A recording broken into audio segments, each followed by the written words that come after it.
Good morning, everyone.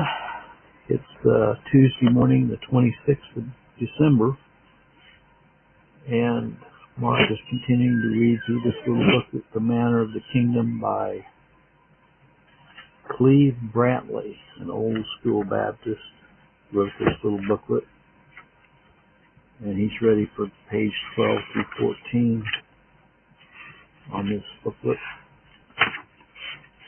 This morning,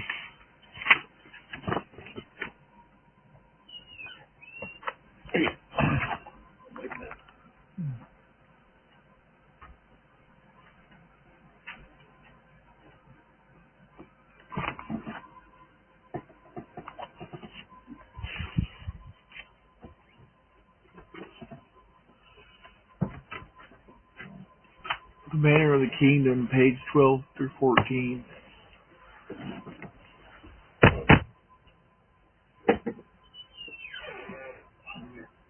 That we may be like all the nations, Israel will now conform to the world. Conformity is the curse of mankind.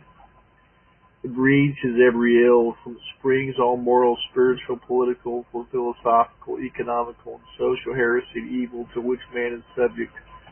Conformity destroys individuality and character.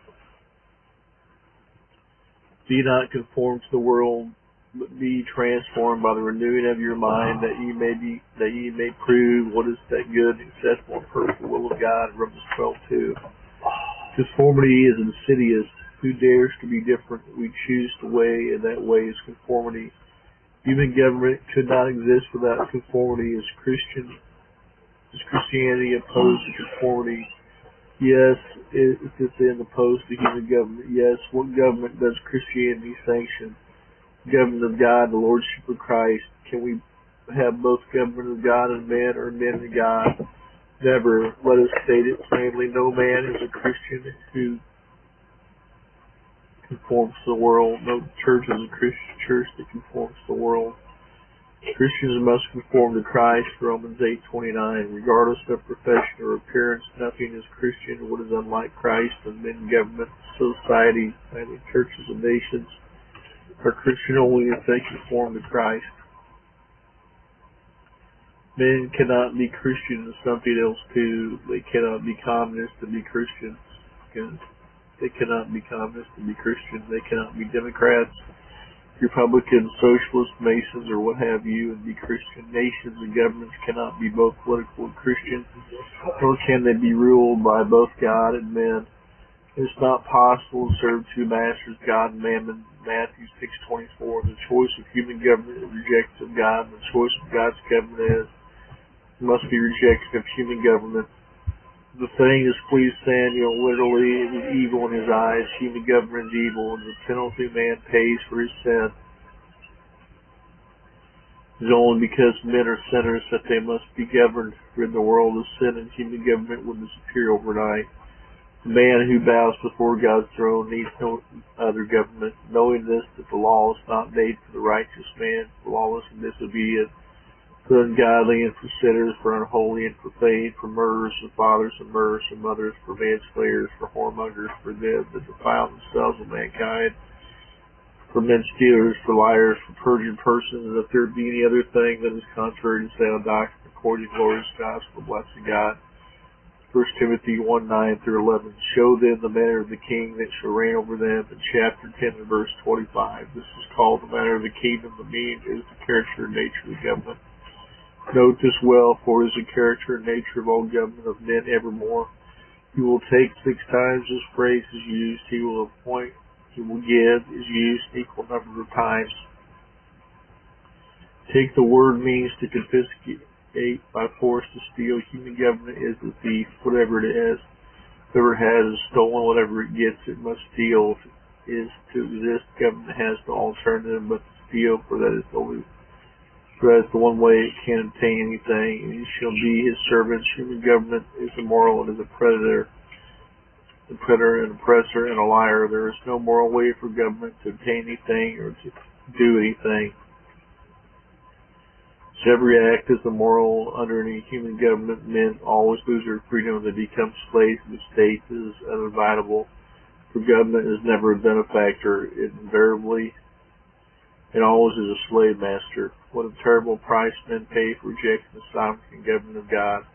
They lose their freedom, they lose their property, they lose their character, they lose their individuality, lose all, they lose their souls. The worst is yet to come. Let us not trifle, ignore the stern and awful realities of life. When men reject the sovereignty and government of God, are they then quite done with God? When God is excluded from the life, is the life then through with God? Is there some points at which men may dismiss God from their lives and affairs and never have to reckon with Him more? The answer is no. Regardless of what men do, God is still sovereign. There is no point where that sovereignty breaks down or fails. Okay, God cannot be disposed of or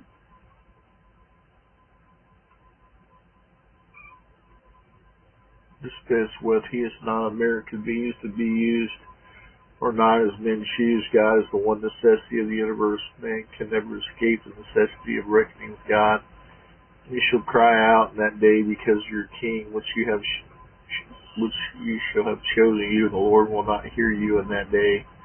However, long and bright the day, the night inevitably comes. Somewhere the dark shadow falls, intolerable pain seizes upon the life. The soul is overwhelmed and drowned in inexpressible sorrow. The soul is sorrowful unto death.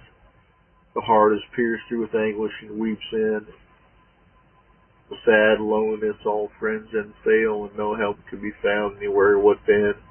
You shall cry out. The language here is vivid and startling. You shall cry out, not in joy and gladness, not in faith and hope.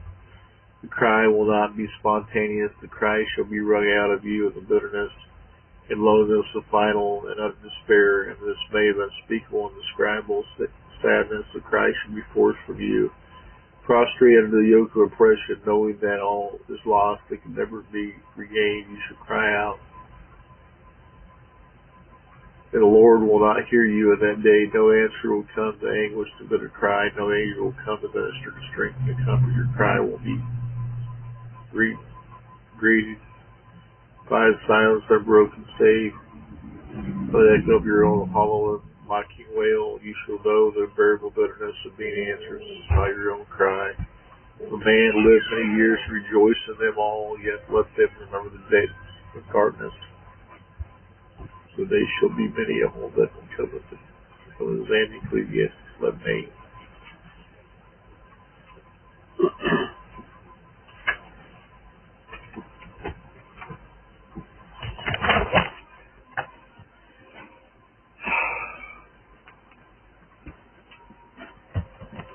Okay, thank you, Mark.